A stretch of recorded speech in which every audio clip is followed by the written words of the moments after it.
Assalamu alaikum warahmatullah. I am Hamza from QuranHubOnline.com. Today is our first video of YouTube where we are introducing QuranHubOnline.com to the community and to the people who surf around YouTube and who might be interested from here as well. So let me just introduce myself to you. I'm Hamza and I'm the founder and CEO of QuranHubOnline.com, where we offer e-learning or virtual learning of Quranic lessons, Islamic education through expert and certified teachers, which we have available 24/7, alhamdulillah. So today we're going to learn about Tajweed rules. We're going to learn about two rules that are the opposite of each other, and those are number one, ikhfa, and number two is izhar. So let's start with ikhfa and izhar. What are those? So if you look at it closely, I'll explain. Ikhfa and izhar are two tajweed rules which are completely opposite to each other and are in some ways similar to each other as well. For example, throughout the Arabic language, 29 singular letters, there's going to be ikhfa letters, and if we minus the ikhfa letters, there's going to be iqlab letters, and if we minus the iqlab letters, there's going to be izhar letters. So that is clear. Now, ikhfa and izhar and iqlab, these three rules. Let me just open up my virtual board. I'll explain in a manner. So we got ikhfa,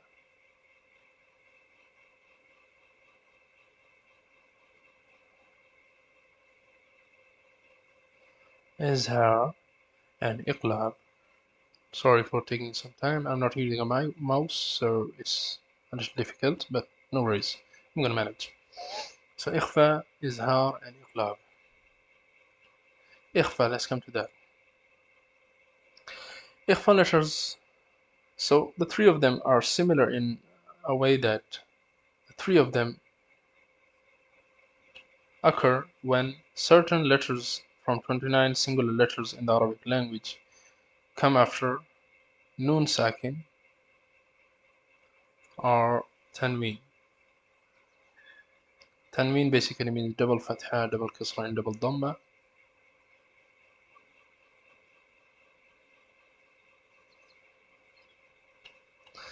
So if certain letters come after noon sakin and tanween, it's going to decide what will happen to noon sakin and tanween. Either ikhfa can happen to them, which is we're going to hide the sound of them. Either izhar can happen to them, which is we're going to read them normally as they're supposed to be read, which is clearly.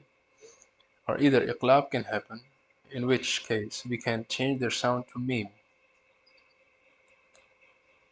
It depends upon the situation. Now let's come here. For example, there's a letter.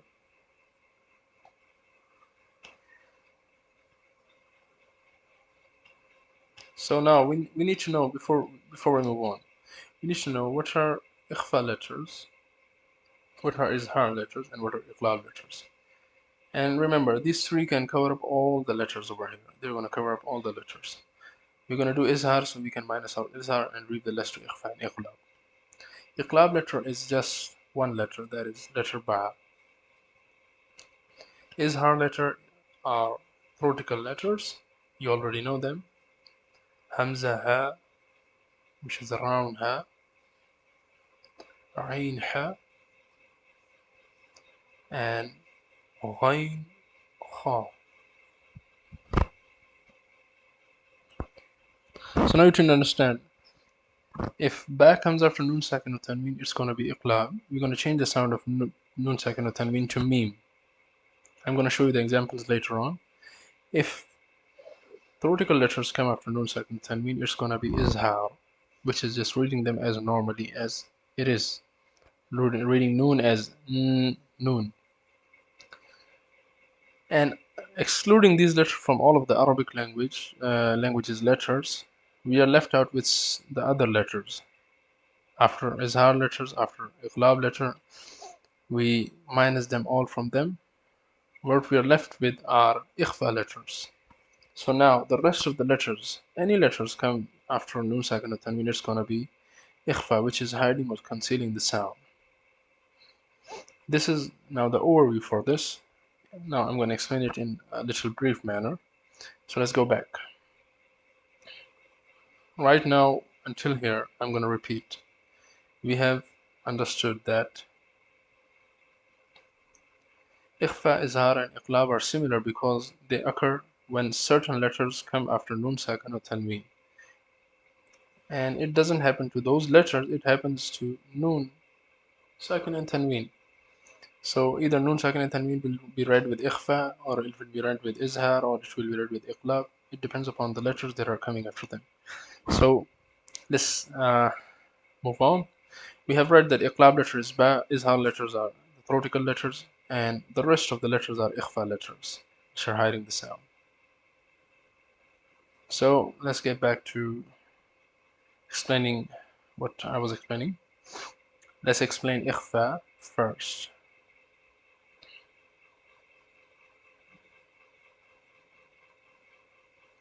So throughout the Quran, there is a lot of ikhfa happening.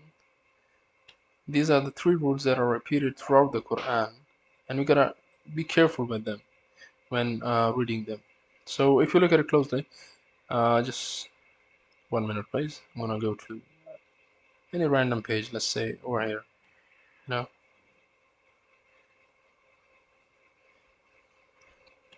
So here is one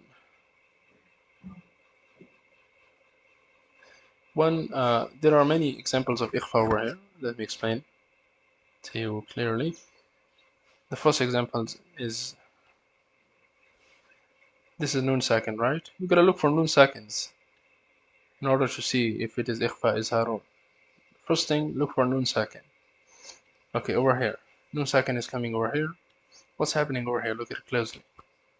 It's noon sakin, and it is being followed by letter za, which is neither the letter ba of iqlab, neither it is the letter of theoretical letters, which is izhar letters. So it is one of those letters that are left out, which means obviously we gotta do ikhfa. And how do we do ikhfa? We gotta conceal or hide the sound of noon sakin now. So how to hide it? It's gonna be, instead of munzalin, it's gonna be munzalin.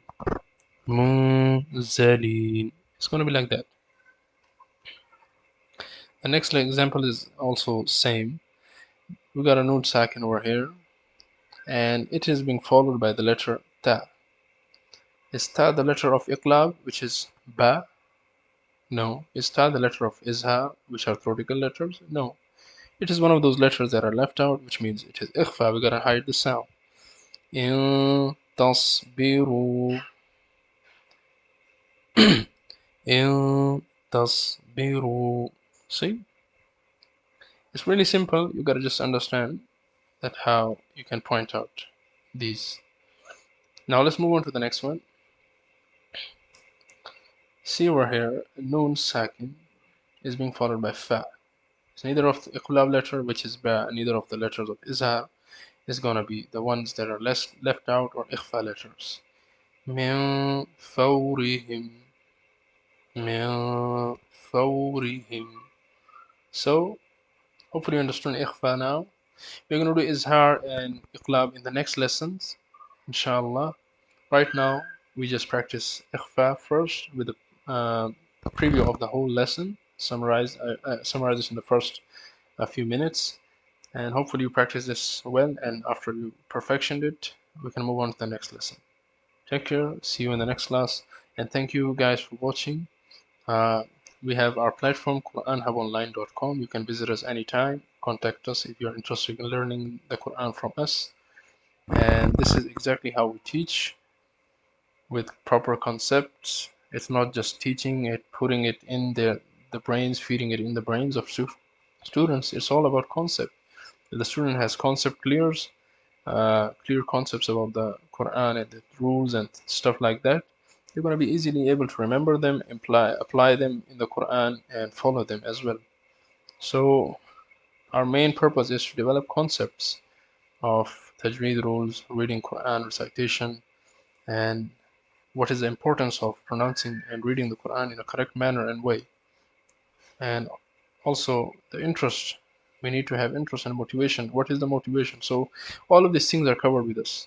So inshallah, we talk about this in the next episode. Take care. See you soon. Assalamu alaikum wa rahmatullah.